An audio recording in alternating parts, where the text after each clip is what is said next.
আজকের প্রজেক্টে এটা হলো মাস্টার বেডরুম। চলুন তাহলে দেখে নেওয়া যাক আমরা কোথায় কি করেছি। আজকের প্রজেক্টে মাস্টার বেডরুমে এন্ট্রান্স হওয়ার পরই আপনারা লেফট সাইডে দেখতে পাবেন একটা ফুল ওয়াল ওয়ার্ড্রপ। আজকের ওয়ার্ড্রপটা কিন্তু আমরা একটা ইউনিকভাবে ডিজাইন করেছি, আর কালার শেডসটা একদম প্রিমিয়াম সেগমেন্টসে রেখেছি। আপনারা কিন্তু কমেন্টে অবশ্যই জানাবেন আজকের এই আমাদের ওয়ার্ড্রপের কালারটা আপনাদের কেমন লেগেছে।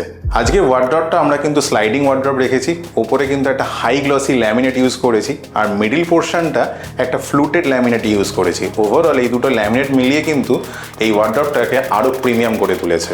আর এই যে স্পেসটা দেখছেন এইখানে কিন্তু ডেকোরেটিভ আইটেমসও সাজিয়ে রাখতে পারে, এবং এই জায়গাটা বিভিন্ন রকম বা স্টোরেজ হিসাবে আমরা কিন্তু ইউজ করতে পারি। ঠিক তার নিচেই আমরা কিন্তু একটা ড্রয়ারের প্রভিশন দিয়েছি, আর ঠিক আরও নিচেই কিন্তু আমরা একখানা স্টোরেজ প্রভিশনও দিয়েছি।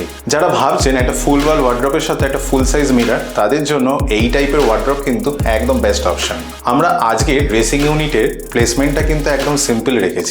আমরা একদম সিম্পলি লুভার্সের উপরে একটা মিরর প্লেস করেছি। এই ওভারঅল এই ড্রেসিং ইউনিটটাকে হাইলাইট করছে আমাদের এই ট্রে লাইটটা। আপনারাও কিন্তু অবশ্যই জানাবেন যে আমাদের এই ড্রেসিং ইউনিটের ডিজাইনটা ওয়ার্ড্রপের সাথে আপনাদের কেমন লেগেছে।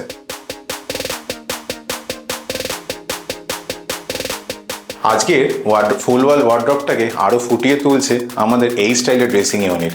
আর এই ওভারঅল লাইট কালার শেডস, তার সাথে ফ্লুটেড প্যানেল, তার সাথে রোজ গোল্ড হ্যান্ডেল, আর এই ড্রেসিং ইউনিটের ডিজাইনটা আপনাদের কেমন লেগেছে অবশ্যই কিন্তু কমেন্টে জানাবেন। ন্যাচারালি আজকে স্লাইডিং ওয়ার্ড্রপটা আমরা খুলে দেখালাম না, কারণ আপনারা অলরেডি জানেন আমরা এই স্লাইডিং ওয়ার্ড্রপের ভেতরে কোথায় কি প্লেস করি। আপনার রিকোয়ারমেন্ট ওয়াইজ আমরা কিন্তু ওয়ার্ড্রপের ভেতরটা পুরোটাই কাস্টমাইজ করতে পারি। আর আপনারাও যদি এরান টাইপের একটা ওয়ার্ড্রপ আপনার রুমের জন্য ডিজাইন করতে চান, আমাদের নিচে কিন্তু কন্ট্যাক্ট ডিটেলস দেওয়া আছে, অবশ্যই কন্ট্যাক্ট করতে পারেন।